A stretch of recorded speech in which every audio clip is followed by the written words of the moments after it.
Sobre el abismo, de Baldomero Lillo. Regis, después de coger de la larga fila de cestas alineadas junto al muro de la galería, una que ostentaba unida al asa un pequeño caracol agujereado, ocupó su sitio entre dos gruesos pilares y se dispuso a satisfacer el voraz apetito que 5 horas de ruda labor habíanle despertado. Eran las 12 del día. Los obreros de aquella sección de la mina iban llegando en pequeños grupos, y las luces de sus lámparas fijas a las viseras de sus gorras brillaban como extrañas luciérnagas en los negros y tortuosos túneles. Cada cual, llegado a la fila de cestas, tomaba la que le pertenecía y se retiraba a su rincón a despachar en silencio la merienda. Durante un largo cuarto de hora, solo se oyó bajo la negra bóveda el sordo chocar de las mandíbulas y el sonoro tintineo de los platos y cucharas manejados por manos rudas e invisibles. De pronto, una voz aislada se dejó oír, a la que contestaron muchas otras, estableciéndose animados diálogos en la oscuridad. En un principio, la conversación versó sobre el trabajo, mas, poco a poco, fue ampliándose el campo de la charla, mientras que en un lado se discutía en voz baja, con gravedad, en otro se bromeaba y se reía, celebrándose los dicharachos de los bufones que hacían blanco de sus burlas al más viejo de la cuadrilla, un pobre hombre que siempre llegaba retrasado, buscando afanoso su cesta, que los bromistas ocultábanle de continuo para gritarle según se aproximaba o no al escondrijo. ¡Caliente! ¡Frío como el agua del río! ¡Que se chamusca! ¡Que se quema, don Lupe! Todo esto en medio de grandes risotadas. Regis, compadecido del viejo que aturdido por la algazara iba y venía infructuosamente, se levantó y puso en sus manos trémulas la cesta desaparecida, lanzando al mismo tiempo un enérgico apóstrofe a los malignos burladores.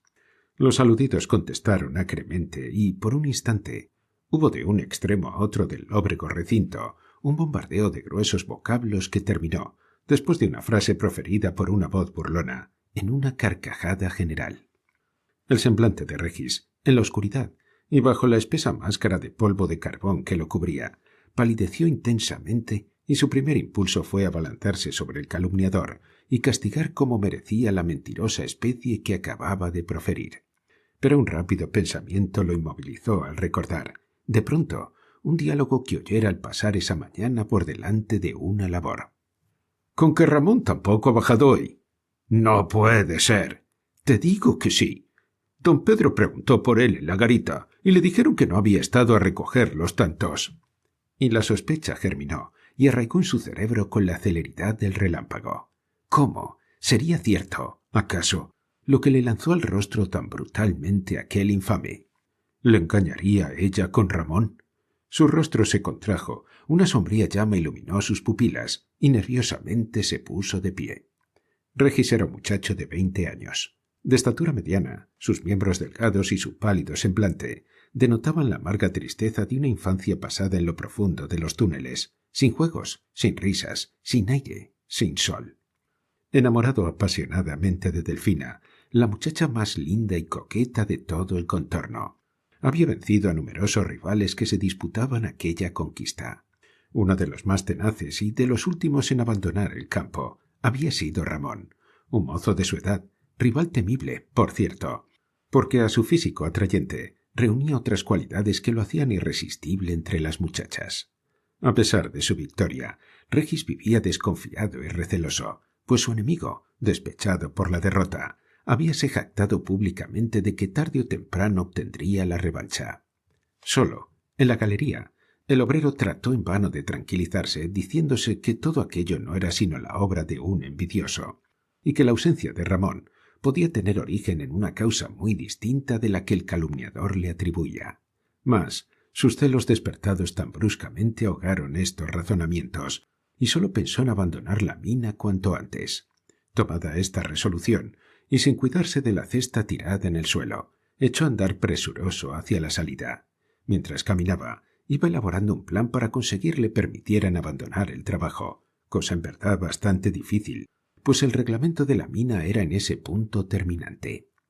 El único medio sería fingirse enfermo, pero, además de la repugnancia que le inspiraba la mentira, había otro inconveniente, el de ser enviado arriba custodiado por un capataz, cuya consigna era llevar a la enfermería a los que alegaban alguna dolencia, donde eran examinados por el médico o el practicante.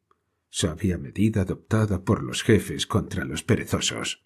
Y esto había que agregar la demora consiguiente que le privaría caer de sorpresa sobre los culpables. Cuando, desesperado por estas dificultades, buscaba inútilmente la manera de evitarlas, se detuvo de pronto iluminado por una idea salvadora. Con el entrecejo fruncido permaneció un instante inmóvil y luego, girando sobre sus talones, volvió atrás, desandando el camino recorrido. Marchaba por una amplia galería de arrastre sorteando las invisibles traviesas que sujetaban los delgados carriles de acero. De súbito torció hacia la derecha y se internó en una revuelta estrecha, empinada y bajísima. Encorvado hasta tocar con las manos el suelo fangoso, remontó trabajosamente el pasadizo y se encontró en una galería paralela a la que acababa de abandonar. Era un viejo túnel fuera de servicio que comunicaba con el pique por una abertura situada 30 metros encima de la entrada de la galería principal. Después de algunos minutos de marcha se encontró delante del pozo.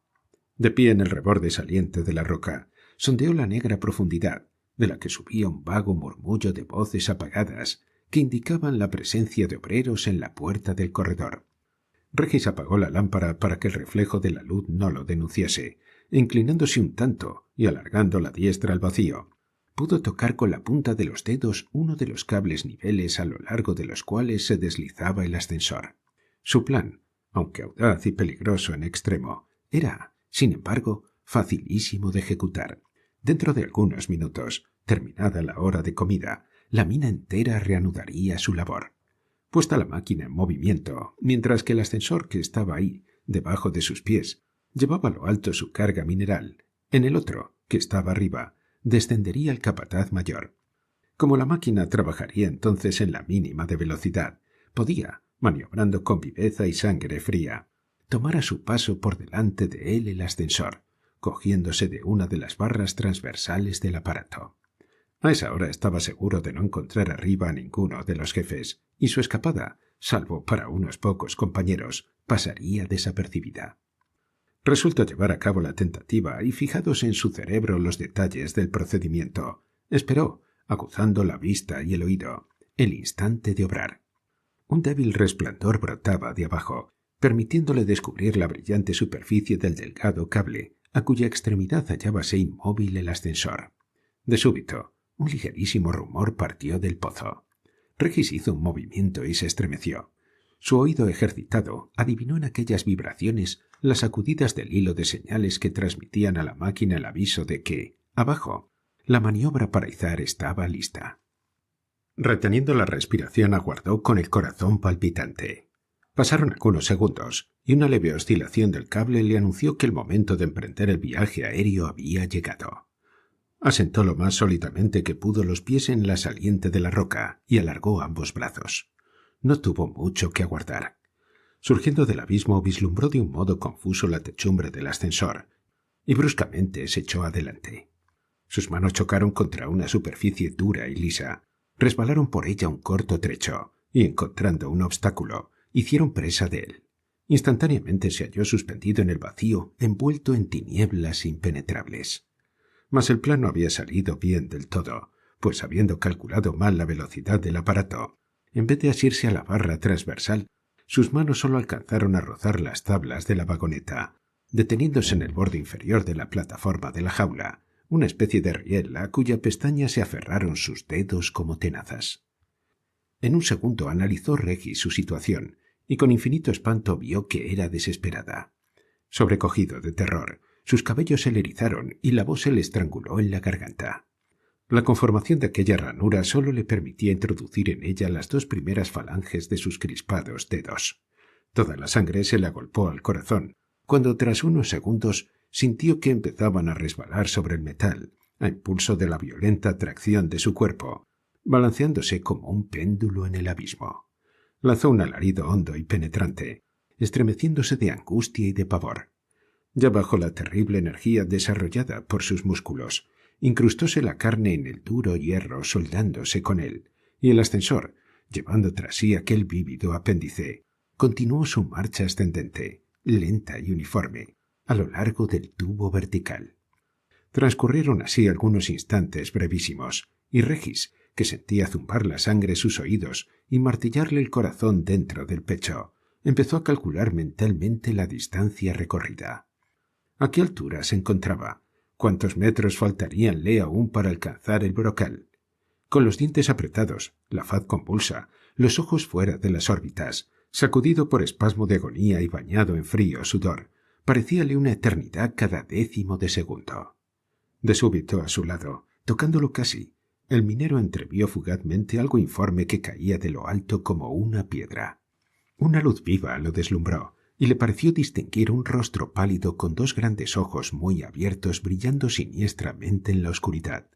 Las dos jaulas, al cruzarse, sumando sus contrarias velocidades, señalaron el punto de contacto con un silbido característico, silbido que en el cerebro de Regis retumbó como si los 4 arcángeles del Apocalipsis le gritaran a la vez: «Estás en la mitad del camino.